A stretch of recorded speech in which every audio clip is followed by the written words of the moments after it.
आणि आता बातमी आहे तलाठी भरतीच्या आरोपांप्रकरणी उठलेल्या वादाची। तलाठी भरती परीक्षेत काही उमेदवारांना 200 पेक्षा जास्त गुण मिळणं ही सामान्यीकरण प्रक्रिया असल्याचं स्पष्टीकरण महसूल खात्याकडून दिलं जात आहे। सामान्यीकरण प्रक्रियेदरम्यान काठिण्य पातळीनुसार गुणांमध्ये वाढ होऊ शकते किंवा गुण कमी होऊ शकतात। काही उमेदवारांचे सामान्यीकृत गुण एकूण गुणांपेक्षाही जास्त होऊ शकतात असं स्पष्टीकरण महसूल खात्याकडून दिलं जात आहे। तर या परीक्षेत 48 उमेदवारांना 200 पेक्षाही जास्त सामान्यीकृत गुण असल्याचं या खात्यानं म्हटलंय। संबंधित परीक्षा टीसीएसच्या माध्यमातून घेतली गेलेली होती।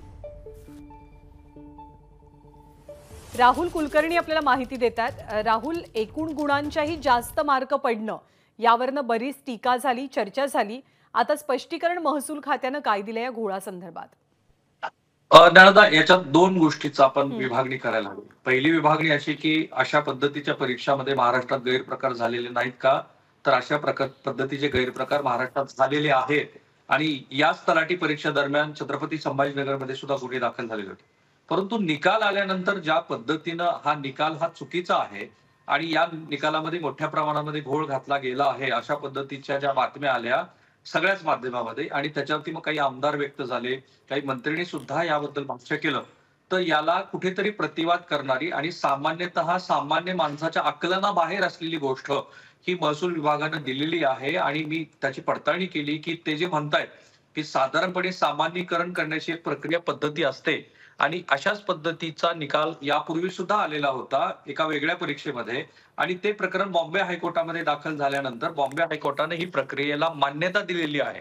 म्हणजे एक विशिष्ट पद्धतीची गणितीय प्रक्रिया करून, आता त्याबद्दलचे खूप सारे तपशील आहेत, पण ती प्रक्रिया केल्यानंतर सामान्य पातळी जे येते त्यामुळं 200 पेक्षा अधिकचे गुण हे काही विद्यार्थ्याला पडू शकतात। जसं आता महसूल विभागाच्या वतीनं हा खुलासा दिलाय, त्यानंतर खरं तर काल एकच व्हॉट्सअपवरती आणि सोशल मीडियावरती एक गुणपत्रिका फिरत होती ज्याच्यामध्ये एकाच विद्यार्थिनीला 200 पैकी 224 कसे गुण मिळालेत असं म्हटलं जात होतं। प्रत्यक्षात महसूल विभागानेच आता आपल्याला सांगितलं की फक्त एक नाही तर असे 49 विद्यार्थी आहेत की ज्यांना 200 पेक्षा अधिकचे गुण मिळालेले आहेत।